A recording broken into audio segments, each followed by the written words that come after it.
Let's look at the next one. All right. Noblesville. This is you too. I love Noblesville. I love it, love it, love it. Now is where I'm going to bust out my tissues, though, because I'm jumping right into it. I'm not going to hide it. It's the average days on market, up 66%. Look at last month's market report. That is not what we were seeing. We were much lower than that. It was awesome. I was touting this market, buy.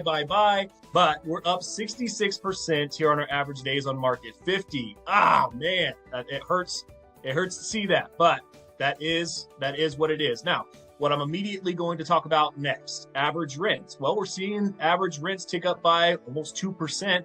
Well, that's weird. How are average rents going up if my average days on market are expanding by 67%? Well, what I believe that is, and not only that, let me also, before I jump into why I think that is, the median rental price or sneak peek into November. If you watched any of our previous market reports, I love this very consistent line right down the middle. It screams healthy markets. And here we're about to see a big uptick going into November. So why are average rents going up when our average days on market are going up right along with it? Well, I believe that that's a lot of new investors to the markets wanting to, the information that they're receiving is behind of real-time data that we're experiencing here on the ground. I believe that they are hoping to achieve higher market rents that they were seeing, well, back in April, massive rents. And then what they are ultimately going to have to do is reduce.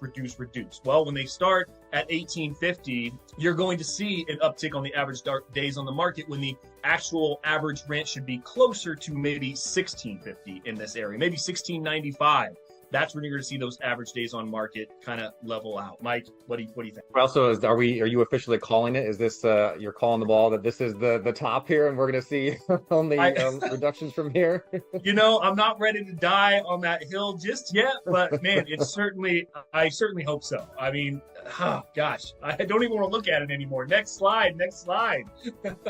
No, I think you're right. It's kind of a similar story with inventory as well. I mean, that 121 is up a lot from June or May to June. And so I think you're right. I think it may be a little, obviously in November, we're going to see a little bit of an increase, but I think you're right. I think ultimately we're probably going to see some decreases come December, January, February. Yeah, getting our sneak peek here in November, I am super confident we are unfortunately going to see an average days on market tick up next month. I mean, if those average rents are going up and they're higher than what I believe that market currently should be achieving, I have to believe that the average days on market expand.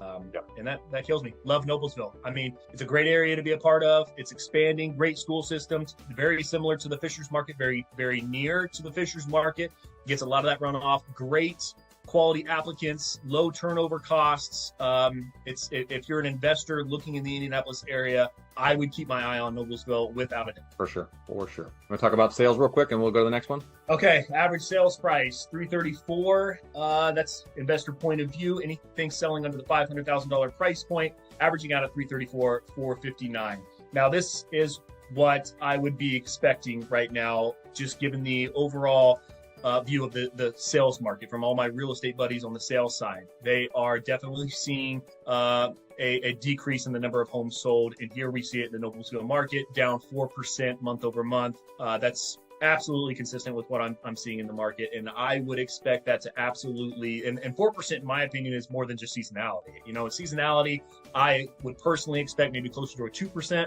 That would speak to that. But 4% month over month, to me, tells me there's a little bit of an economic factor to the homes being sold. Yeah, I mean, we all know rates obviously are having a huge impact on sales. Grinding stuff to a halt, it makes life difficult for investors to make those numbers work. So although I did just read the past couple of days, mortgage rates have gone down pretty significantly just in the past couple of days. So that's a good thing. I did catch that headline, yeah. All right, cool. Let's jump to the next one.